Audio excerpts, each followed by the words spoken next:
Travis Scott's performance. Evidence that they were present at the festival, that they sustained injuries at the festival, and that we will make sure that they get justice, because this should have never, ever happened.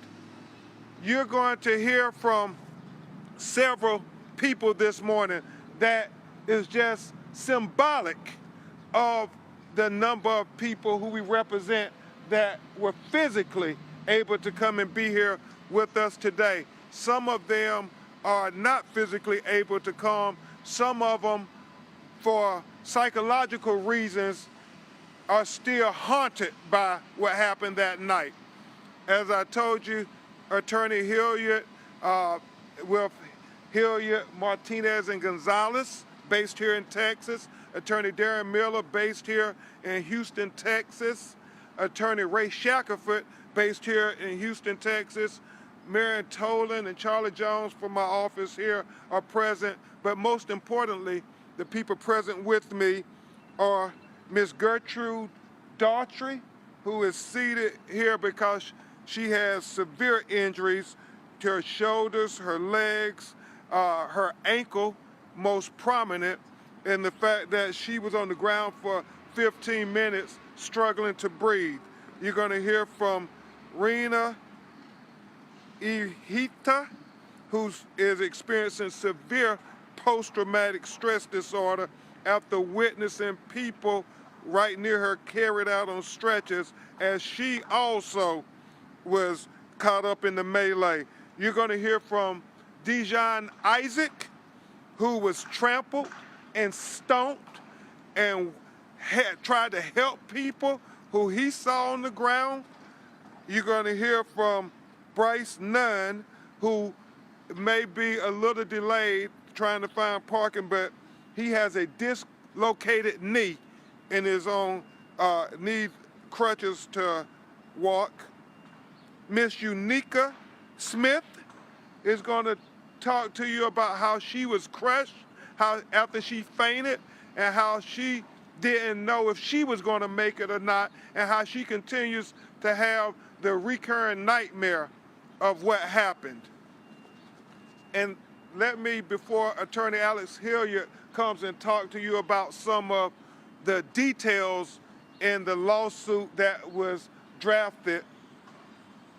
This is not just about making sure we get justice for these people who have been severely injured.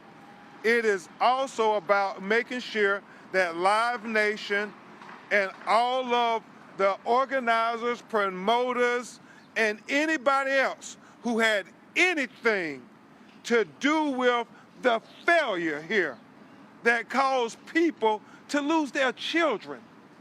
I mean, families lost their high school children, their college children. People were injured greatly. And nobody should ever die from going to a concert. So this lawsuit is not just about getting justice for them, but it's about making sure that the promoters and the organizers know that you cannot allow this to ever happen in the future, even if you have to immediately stop the concert. And we understand, Attorney Hilliard, that there were several people who could have stopped this concert when we saw these tragic circumstances start to occur around the 9:05 time. And we have a timeline that breaks it down. And each and every one of them could have stopped the music, turned on the white hot spotlight board so everybody could see what's going on. Everybody could see who was on the ground. Everybody could see where everybody was at, and everybody could just take a breath.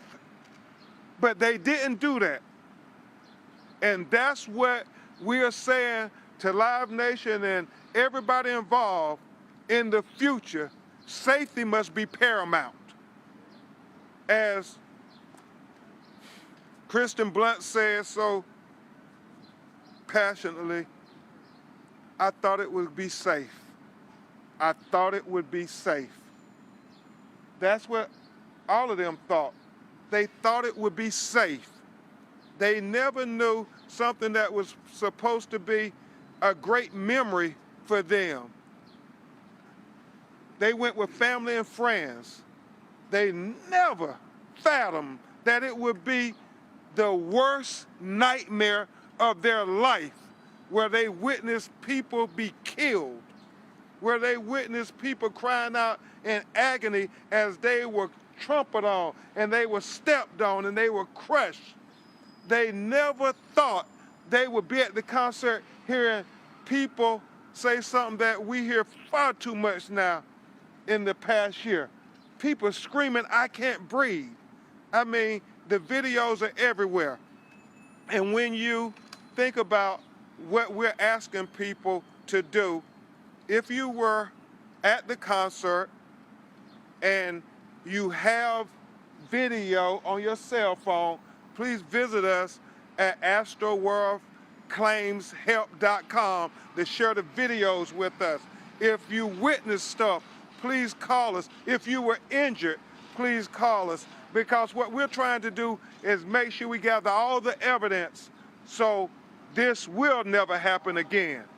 Also, we sued on behalf of EB in part to get justice for him, but to also ensure that our independent experts could get on the scene of where the crimes took place and they could see for themselves what they described as a war zone.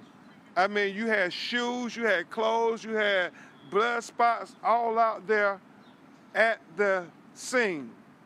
And that was important because it corroborated what our clients have told us, that they were just trying to get out of there. They left their clothes, they left their shoes, they left cell phones. And when you look at that scene, you see for yourself, people were literally fighting for their life just to try to get out of there.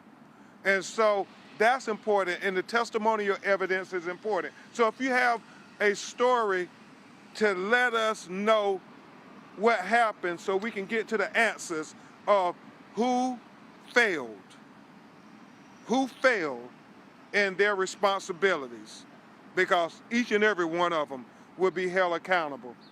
And these brave victims are going to tell you what they witnessed, so other people hopefully will have the courage to come forward and tell their story.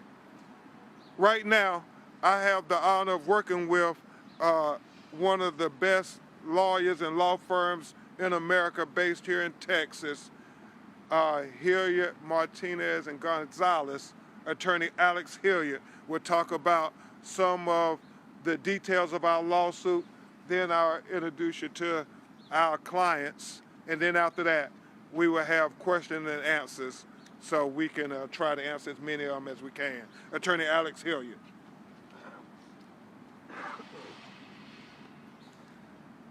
The evidence in the investigation, which has been underway, including the inspection of the NRG Stadium, has revealed that the criminal behavior in this case started weeks prior to the date of the concert. There was no plan in place for this to happen. They are legally required as the organizers, the risk directors, the security personnel to protect over 50,000 people, and they didn't have a plan. At 9 a.m. when the gates opened, everything was out of control. As soon as the first person gets injured, if there's no plan, chaos ensues. The chaos grew and grew and grew until multiple people, 10 confirmed now, lost their lives. Thousands of people injured and tens of thousands of people who had to witness as CPR was given to their friends, to their daughters, to their sons, to their young brothers and sisters as they finally escaped a suffocating crowd. Over 45 minutes of torture as they tried to escape, feeling trapped, feeling like they would lose their lives. I promise you, every story from each client is more tragic than the one before it. Because nobody can be trapped like that without oxygen, without any place to move. Combining that with seeing someone die right in front of your eyes. And when you finally do escape that war zone and you get out of that crowd, you see multiple bodies on the floor. The medical staff was egregiously short-staffed. They did not have enough personnel. They did not have enough stretchers. They did not have enough defibrillators to try to resuscitate all the people whose hearts weren't beating. We inspected the NRG Stadium where this concert took place. Our experts have confirmed from the evidence that was obtained that this concert never should have been approved in the first place. We are talking about the largest organizer and promoter of festivals and concerts in the world. And when that happens, a failure of epic proportions on this type of scale, it is criminal. It is nothing but criminal. They have a higher duty to protect the public. They sold $350, $400, $450 tickets and decided not to protect even one of their ticket holders. Sadly, a lot of our clients didn't even understand when they bought their ticket, because how could they, that they were actually buying their own death sentence. We are honored to be representing our clients in this case. And at this time, I'd like to introduce to you a few of them so you could hear their stories. Key question though, you said 10 victims. Nine. Clarify, please. 9 victims, I apologize. 9. Let's stay right there, Alex. Alex, stay up here. First we're going to have for you Miss Unica Smith, who's going to try to tell you what she experienced that night at Astroworld Festival.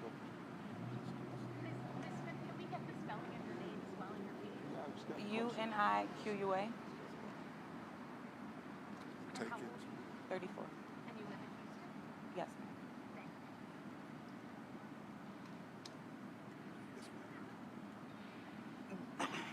The Astroworld Music Festival was by far the most traumatizing experience of my life. I'm a mother of 2, and I went to the festival alone, by myself. So I never thought that by attending the festival, I was taking the chance that I would possibly not return home to my children. When I woke up Saturday morning, I found that so many people that I had spoken with in the crowd were exposed to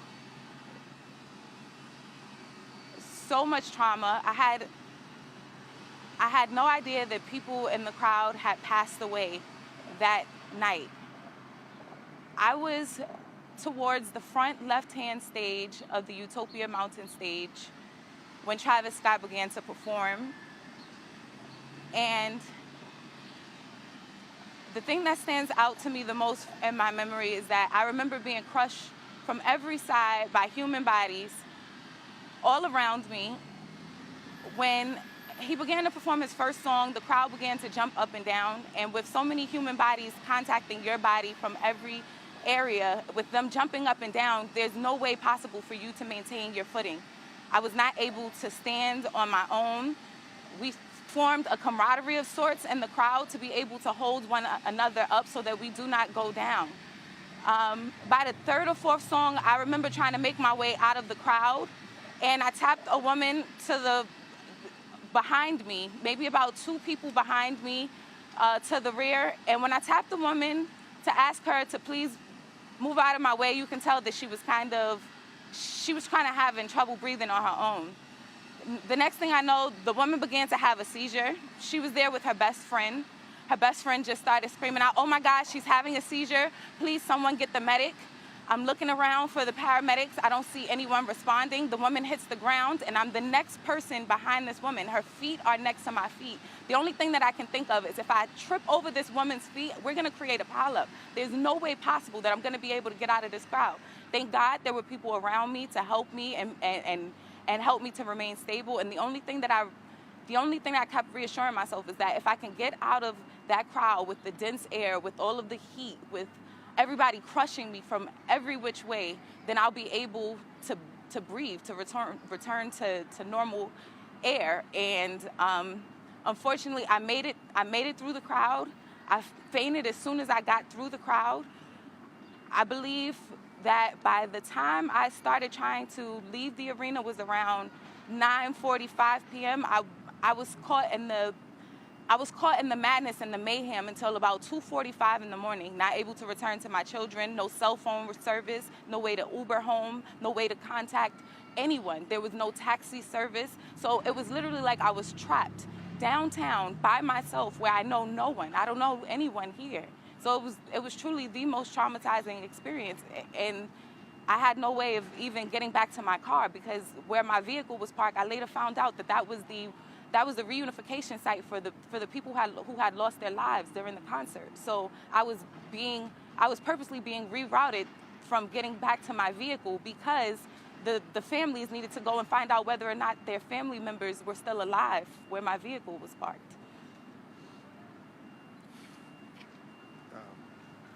You want to talk about your needs and nightmares?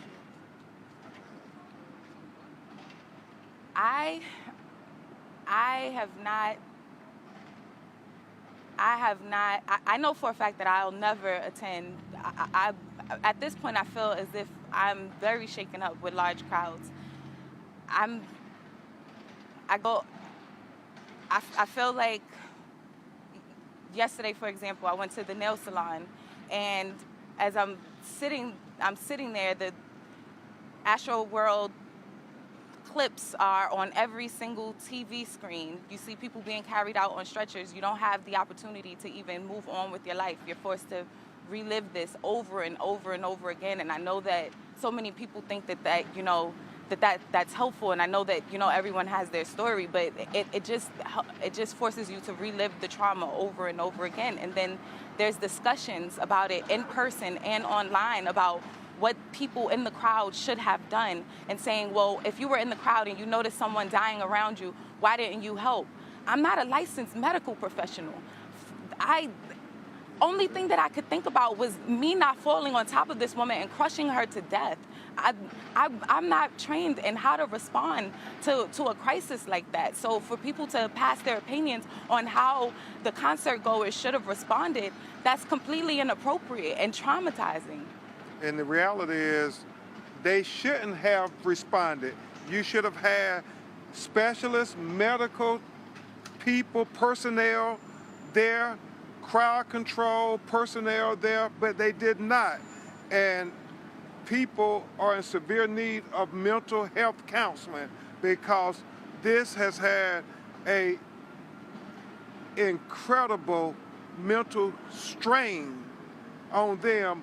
These many days later, I'm just watching her body shake as she relives it. It's something that as a community, we're going to have some serious mental health counseling. Thank you so much, Ms. Smith, for sharing your story. How old are your children? They're 14. 14 years old. Are they twins or? Yes. Yes, twins. Next, we will have Miss Rena Irahita come and tell you about her experiences that night. And you can just talk as loud as you can. Take your time. Spell your name. I'll spell it. You want to spell it, but okay. REYNAIRAHITA.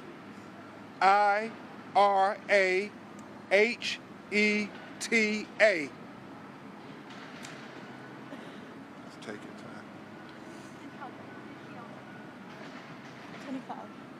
25. I can't put together the words to say. You can't use the words horrifying. or anything.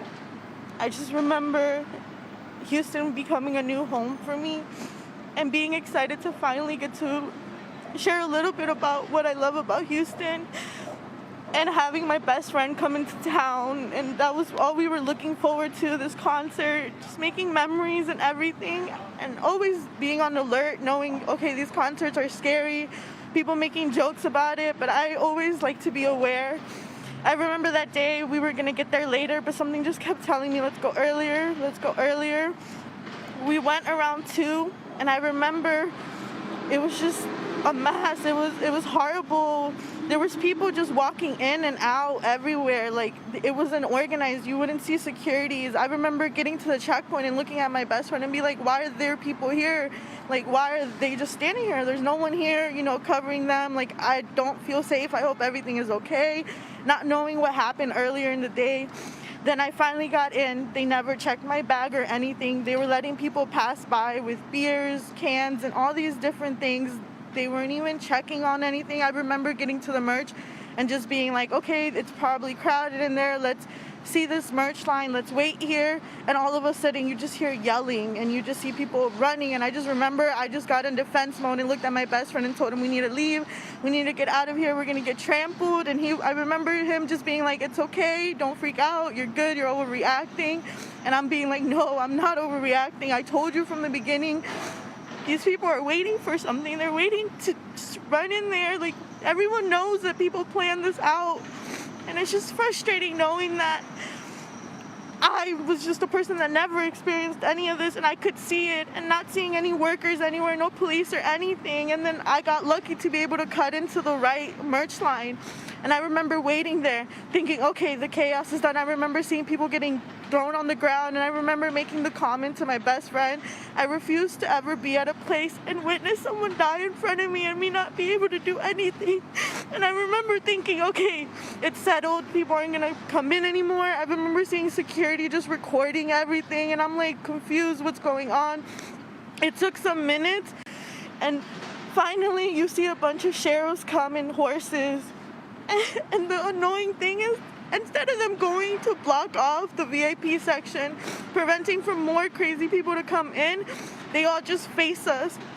And you just see them recording us. And it was just a horrible feeling, thinking people that's supposed to protect us is just looking at us like we're some fools, like we're supposed to basically protect each other. And I remember just yelling at them, why are you guys pointing at us? Why are you guys intimidating us? We were here. We're trying to avoid all this chaos. I remember 2 hours passed. People were getting really crazy on the left side of the merch. They were blocking it off. They weren't letting people come into that merch line. And I remember just saying, something's crazy is going to happen. I still don't feel comfortable here. And I remember my friends trying to joke off, trying to get me to feel good about it and not overreact like I always do. But I just didn't feel good. And then all of a sudden you just see people cheering, and then everyone just breaks in that line and they get crazy and they started pushing each other just to get merch. And then I remember I was like, no, I was like, my line is short. I know something is going to happen. And I just remember looking back, and then everyone just running, jumping, them pushing us to the side, not caring. And I remember yelling at them, like, why are you guys acting like this? Like, it's nothing. Like, we've been here for hours. Like, at least be respectful. Don't throw us to the side or anything. And I remember just dealing with that for 4 hours, being in that merch line, asking people, can you please give people water? Can you give us this? And I remember security just joking with us, laughing at us, telling us, oh, you guys are okay and everything, trying to joke around about us, about the merch and all these things. And I'm like, this is so insensitive. Thank goodness for that merch line, because I was able to also meet 2 other people. And those 2 other people, we stuck together. It was about 6:30 where we finally were able to go into the event. And I remember, I need to go get water for everyone. I need to make sure that we're good and everything. You guys stay together. And I went with one of my friends. We were in the long lines. You couldn't even get water.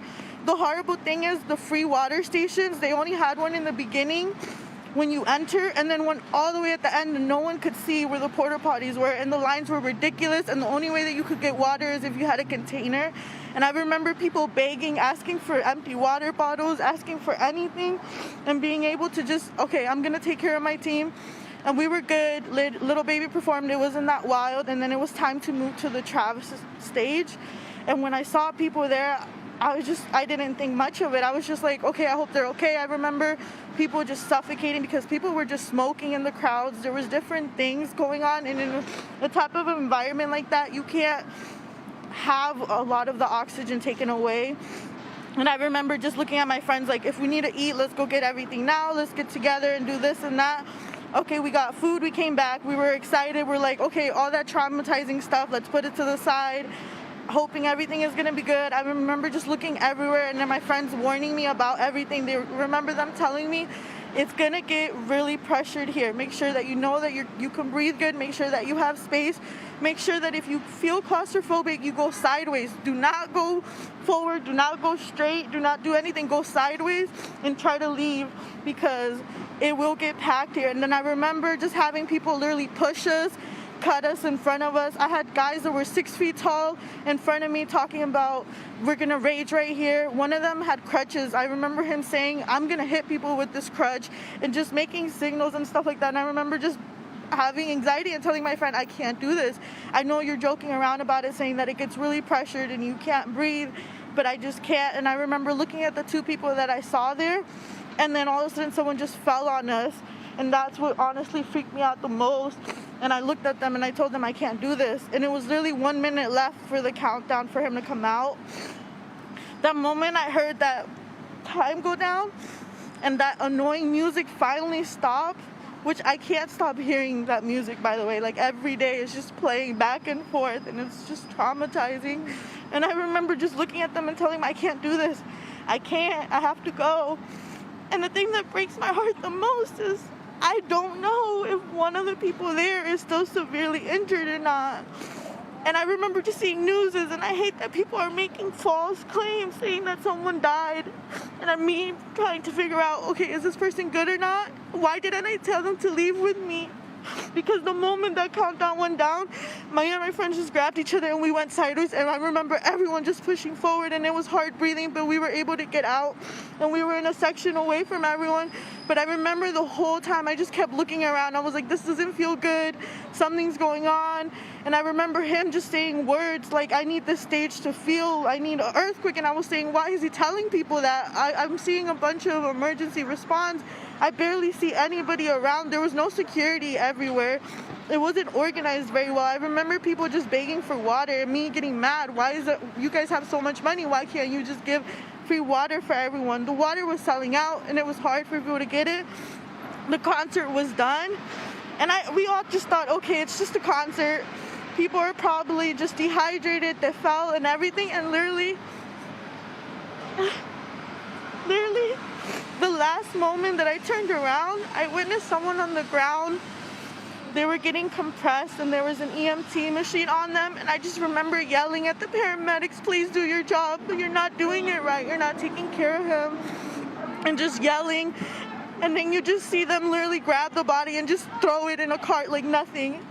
And that broke my heart, because all I wanted to do was go and run behind them to make sure that that person was okay, but I couldn't, because everyone was trying to leave and it was just chaotic, and leaving that place was horrible. I lost my friends. I got lucky that I knew where my parking lot was, but all that moment, I didn't know how crazy everything was because I had no service. And then waking up the next morning, having calls and texts from people asking, are you okay, are you good, this and that, and I was wondering what's going on. And then finally looking at the news and seeing the stuff that I saw wasn't just what I was thinking, was really more than traumatizing. That word I can't even speak of it, because it's such a horrible feeling, thinking that I witnessed someone lose their life right in front of me and have people there just say, oh, it's drugs, or it's just this and that, and me saying it's a life, that it could have been more. And then seeing the face of who it was breaks my heart to this day, and it's horrible because all of this could have been prevented before the event could have even happened. Exactly. Thank you. Thank you. She said something in español. Habla español. Sí. ¿Puedes decir algo en español? Lo que ocurrió en este evento era bien horrífico. Yo pienso que todo eso se podía ser menos, pero la seguridad no nos importaban. La gente se reía, nosotros. I'm sorry. You did fine. And what Unica and Raina is articulating is very similar to what everybody said. They went to the concert expecting it to be safe, not expecting it to be deadly. And they are shaken. And they keep having these nightmares even while they're awake at nail salons, still thinking about what they witnessed. And there are literally dozens of other people who have told us just as horrific stories. Next, you're going to hear from Dijon Isaac to tell you about what he experienced. It's D-I-S-H-O-N. So I was on the left side of the stage. About 45 minutes prior to Travis coming out is when it started to get intense. There was pushing that started happening behind us. Fights were breaking out. People were throwing water bottles. It was basically a war zone. And it just got worse and worse the closer to when Travis was coming out. I think around the 5-minute mark, the pushing began to be so aggressive. Each time I would be pushed, I'd almost touch the ground. Back and forth, back and forth. And at this point, you're at the mercy of the crowd. We were packed in so tight, we were like sardines in a can. And the feeling was like, imagine someone coming up behind you and bear hugging you as hard as they possibly can. And it's just bodies. So around 5 minutes, people started falling over. And I just remember the look of terror on people's faces around me. Everyone realized, like, we have to get out of here. And I remember there was a girl next to me, and before the pushing had started, she was just saying that she knew she wasn't going to enjoy the concert because she was already, like, I'm tall, so I was able to get air on the top, but everybody else basically was getting suffocated. And so when the pushing started happening, as soon as Travis came out, I felt the flames, and I realized I had to get out of there. I was going to get crushed to death. So I started making my way out, and basically I was telling people to back up. Hey, we're trying to get out. People were rushing the stage. There was one point where someone said, everyone put their hands up. I put my hands up, and I wasn't able to get them back down. When I finally got them back down, I basically teamed up with the people immediately around me, and I told everyone, like, get low and, like, basically put your arms out like this so you can create some space for yourself. And so we're doing that, and I'm starting to make my way out. I hit a fence on the side where a bunch of people had fallen down, and the whole time, like, I'm trying to pull people up, and I'm pulling someone up. There's people on the ground trying to, like, use me to pull themselves up. And I just remember thinking, like, if I fall, it's over for me.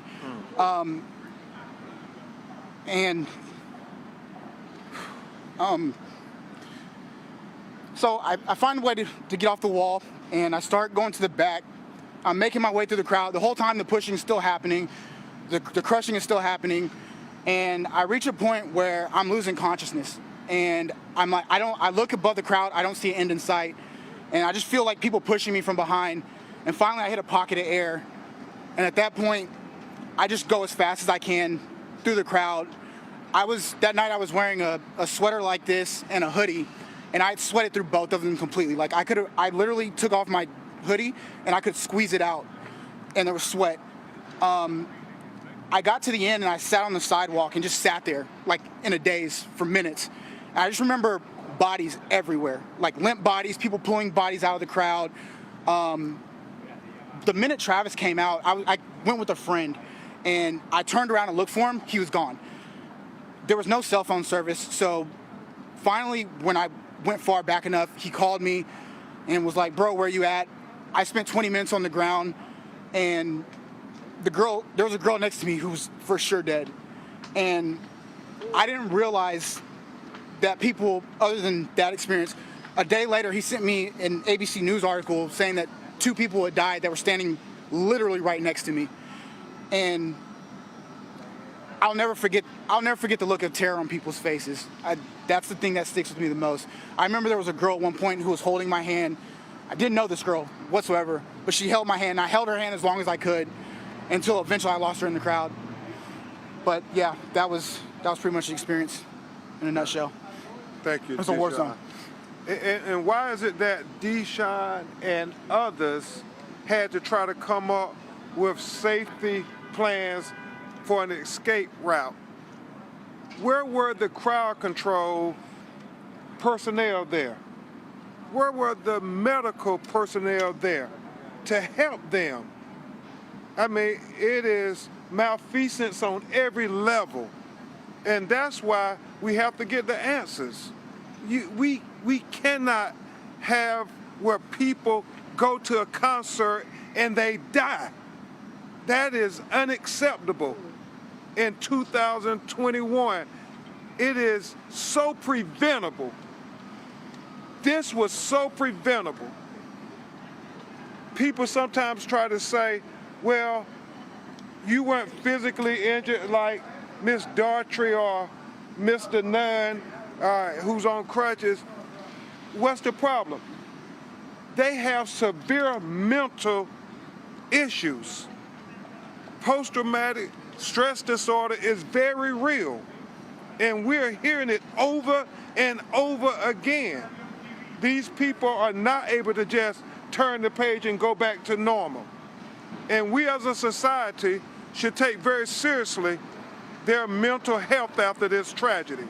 And we're saying to Live Nation and everybody, don't try to sweep this under the rug as if it's not real. It is real. It's very real. Thank you. Sean, how do we spell your last name? It's ISAAC. And how old are you? 31. And you live here in Houston? Yes. I ended up walking home from NRG after that. To where? A Museum District, Montrose area.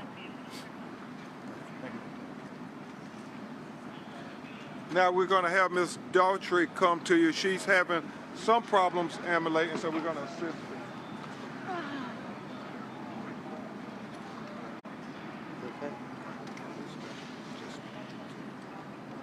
Take your time. I've never experienced anything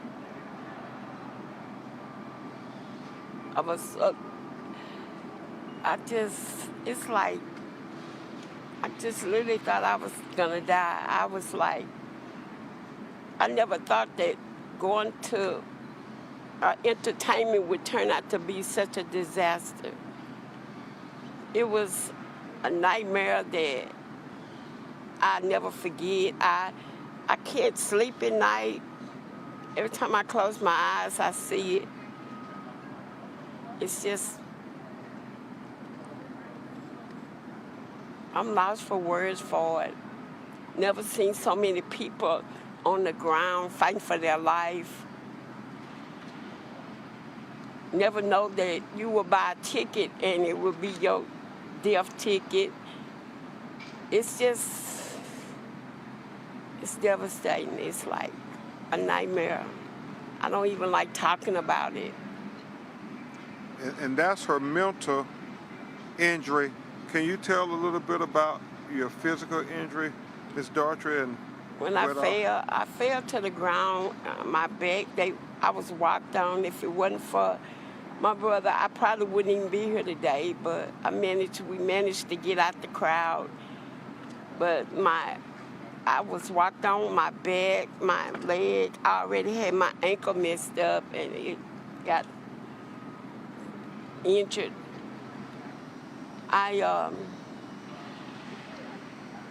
It was like I couldn't breathe. I was.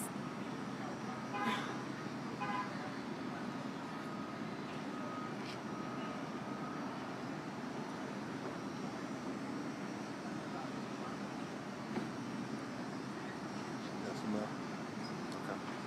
Okay.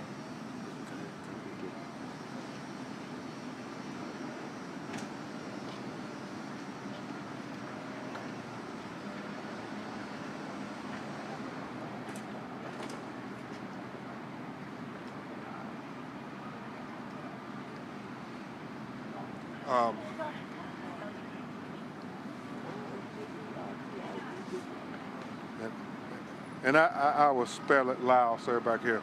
Gertrude, G-E-R-T-R-U-D-E, Daughtry, D-A-U-G-H-T-E-R-Y.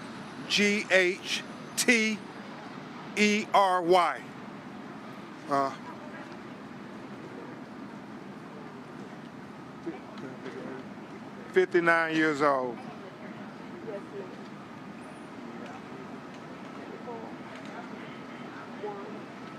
And she's a grandmother.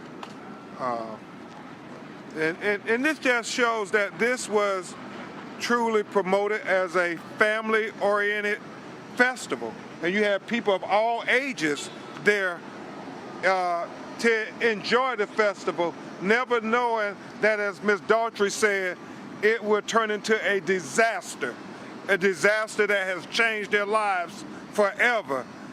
You know, it's one thing for us to talk about it. It's another thing for you to witness it with your own eyes. You saw the pain on Unika's face. You saw the pain on Raina's face. You saw the pain on Deshawn's face, and certainly you saw the very expressions on Gertrude's face, and it's real. And so we have filed this lawsuit, and we expect that because we have dozens of other people calling every day, and we're trying to collect the information, the whole team of lawyers and staff, that we will be filing others, because one thing is for certain: we will not let them get away with this. There will be accountability, and we're going to make them have changes in the industry.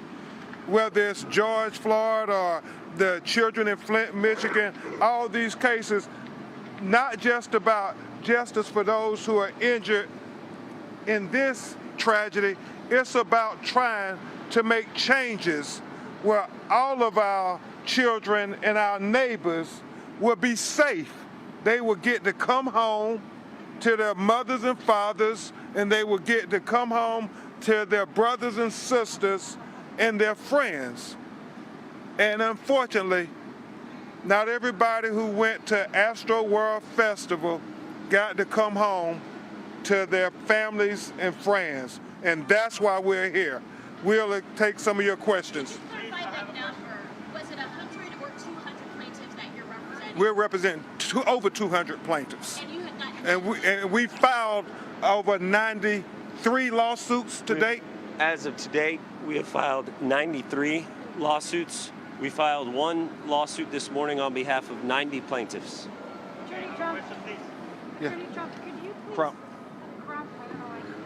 Attorney Crump, could you please provide us an update of the status of the state of Ezra Blunt? And has Travis Scott communicated with his family or any of the... A lot of stuff is private, and they want it to remain private. His health condition, the only thing his mother and father continue to ask is for prayers. Please continue to pray for that 9-year-old baby. That's the only thing. They don't want to get into anything else, but ask everybody to pray for them. Yes. representing them? Yes. And I have a question. Yeah. You said that you're going to look for every responsible party. Absolutely, everybody. Everybody. His name is on the lawsuit, but Live Nation, we don't ever want it to get lost. That Live Nation is the largest concert promoter in the world. They do these every day. If Travis Scott is accountable, he absolutely should be held accountable. But don't forget that Live Nation does this every day, all day, every part of the world. So if we want the change to make sure people are going to be safe, we got to be talking to the person who is the parent corporation, the industry leader. That's the only way you get change. That's the only way we save lives. We don't just point at the little people, we point at all of them, and we don't let the big people get away. Mr. Crump. Yes. This morning, a spokesperson for Travis Scott said it was hours before he and some of the other folks in his circle knew about the extent of the tragedy. Do you buy that? We're investigating everything. We're not taking anybody's word for anything. That's why we had all our experts out there on the scene, meticulously documenting. We're getting all the audio from all the 911 transactions. We won't leave not one I undotted or one T crossed, because they matter. They deserve that. Israel deserves that. People who lost their lives deserve every question to be answered. So we're not going to let anybody off the hook. We've Yes, seen ma'am. the firefighter logs that go line by line every minute leading up to the Alex, you concert. I take know that. you mentioned that, criminal intent was shown weeks before. So are you guys looking at those logs? Have you seen them, and what do you think? We have seen, throughout the investigation, we have seen evidence from the logs. It does show that there was knowledge on behalf of the promoters, on behalf of the security and for-profit medical corporation that was hired to be there to protect people. This was a mass casualty event and should have been shut down long before it actually was finally shut down by the HPD, the Harris County Police Department. The logs only detail a tragic timeline of understanding and knowledge from these corporations that people were dying and that steps should have been taken to shut the concert down, and nobody did anything. Yes, sir.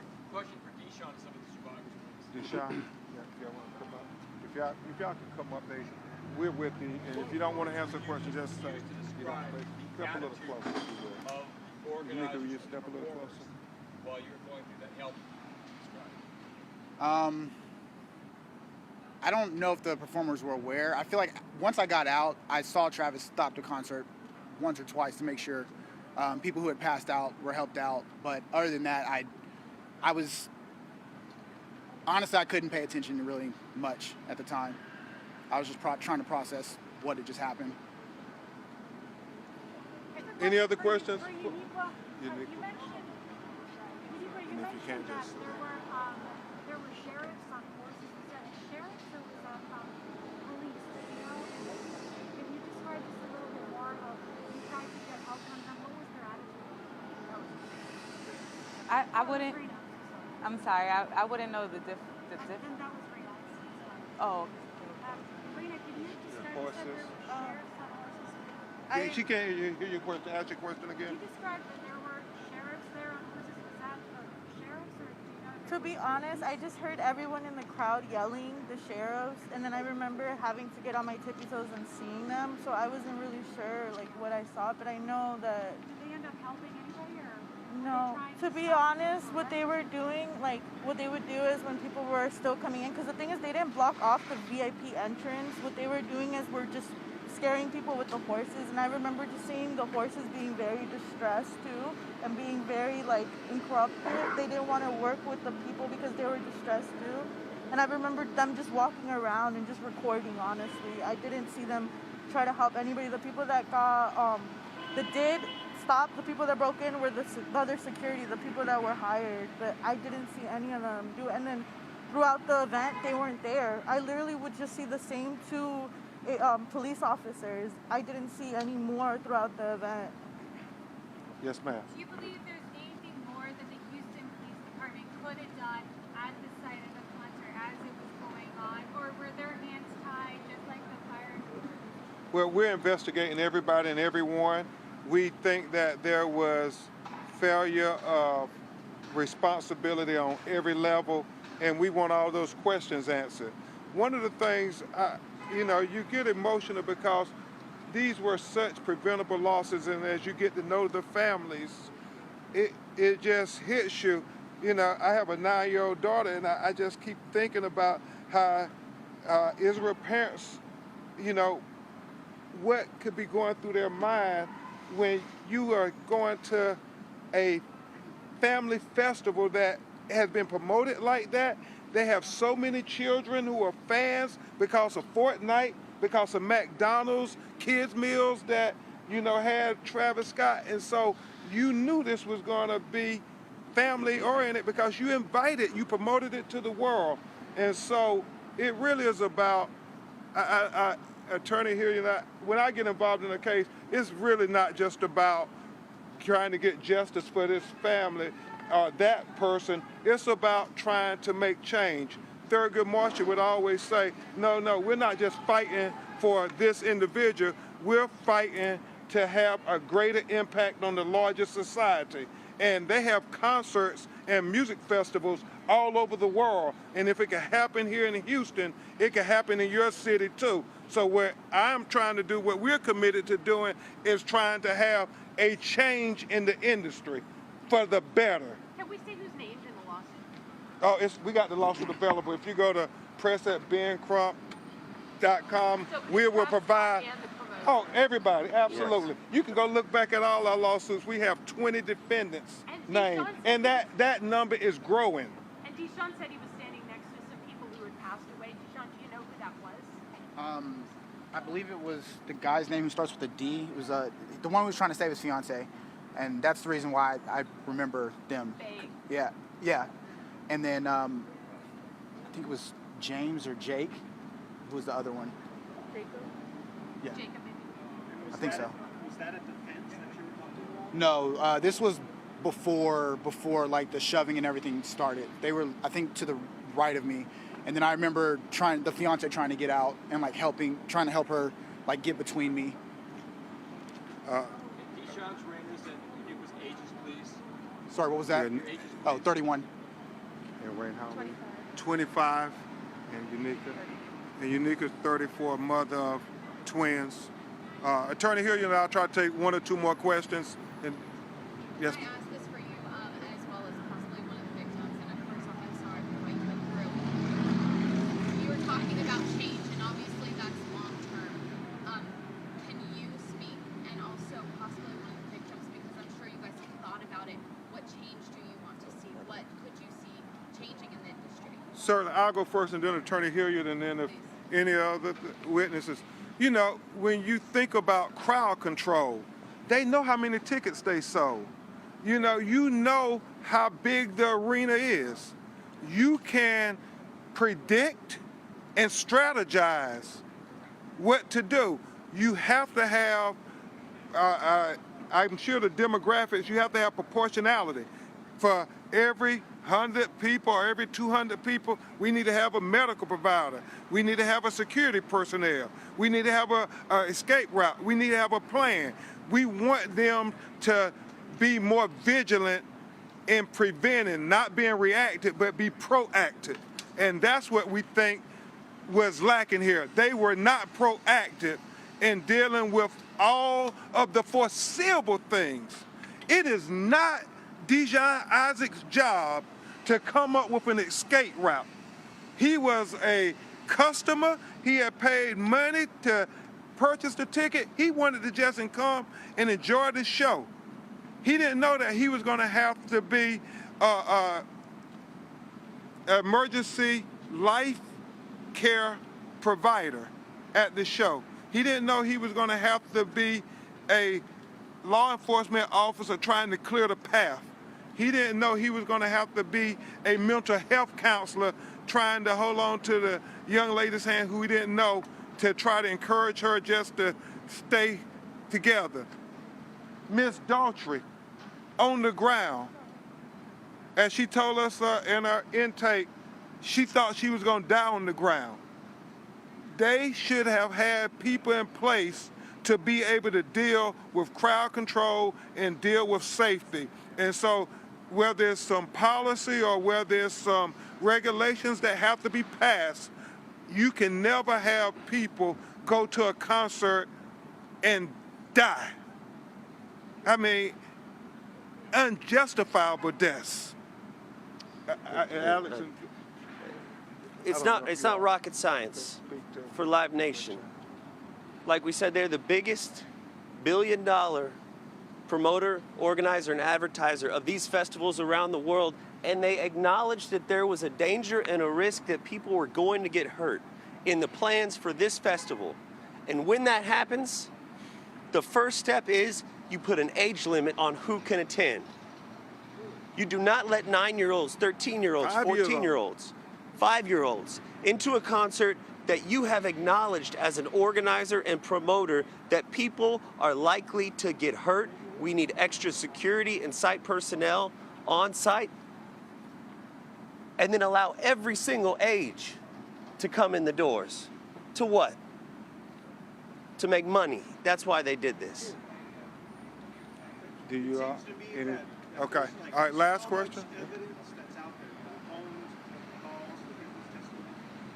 Can you kind of go through that? Like, how much evidence are you going to have to wade through, and how long do you think that's? We anticipate the evidence is going to be, it's going to be months as the criminal investigation happens. We anticipate that over the next months, we will continue to investigate every single level of failures. From the very top at Live Nation to the security team, we're not going to leave one stone unturned. As you know, there's a criminal investigation happening, which we intend to comply with. But as this lawsuit goes on, we will be taking the depositions of the highest ranking executive officers that had the power to shut this concert down and didn't. And they're going to have to testify under oath as to what their reasoning was, what their unimaginable reasoning was for not shutting it down when they knew people were already dying. It had been declared a mass casualty event. And I use Ms. Daltrey's words, it was a disaster.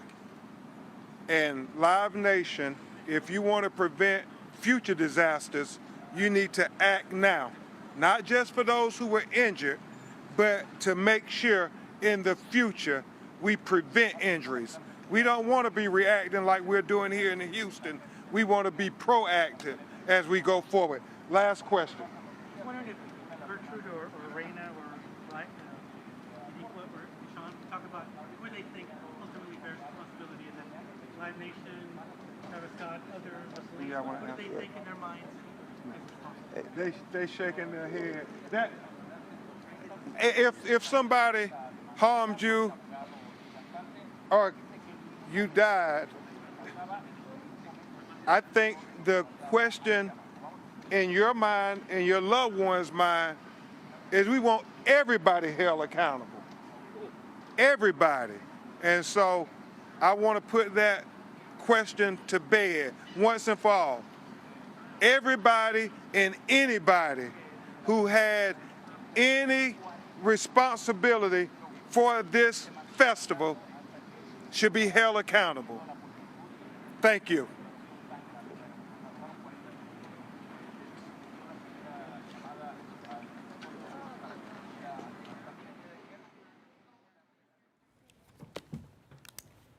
So we've just been listening to a press conference being organized by attorney Ben Crump and several people who were at the Travis Scott concert in Houston. None of these people, with the exception of perhaps one, received a physical injury while they were there. But it's clear that the emotional and psychological damage is still hitting them quite hard. They told some very dramatic stories about trying to escape the crush of the crowd. But also, one indicated that things were a little bit kind of, I'm not going to say out of control, but concerning even before Travis Scott hit the stage. One woman there describing what she saw as a chaotic scene. And, there was several performers before Travis Scott had hit the stage, and she couldn't get water, and other people were concerned about accessing water. So Ben Crump and his fellow attorneys there say they've filed already more than 90 lawsuits, and they're asking for other people to come forward who were at the concert to find out exactly what the timeline was, exactly who knew what, when, and why the concert was not shut down. I do want to pass on something else to you. We should note that Travis Scott's representatives have said that he did not know about any of the chaos until after the event. They also said that he was trying to reach out to the affected families to offer condolences and give them some help as well. All right, now to some other news. Former Trump White House Chief of Staff Mark Meadows failed to appear for his deposition today with the January 6th committee. Since he was subpoenaed, Meadows has also failed to produce any documents for the panel. Now he could face criminal contempt. The standoff between Meadows and the committee comes as it faces a growing problem of stonewalling witnesses, including former White House Chief Strategist Steve Bannon and former Justice Department official Jeffrey Clark. The House in October referred Bannon for criminal contempt. Just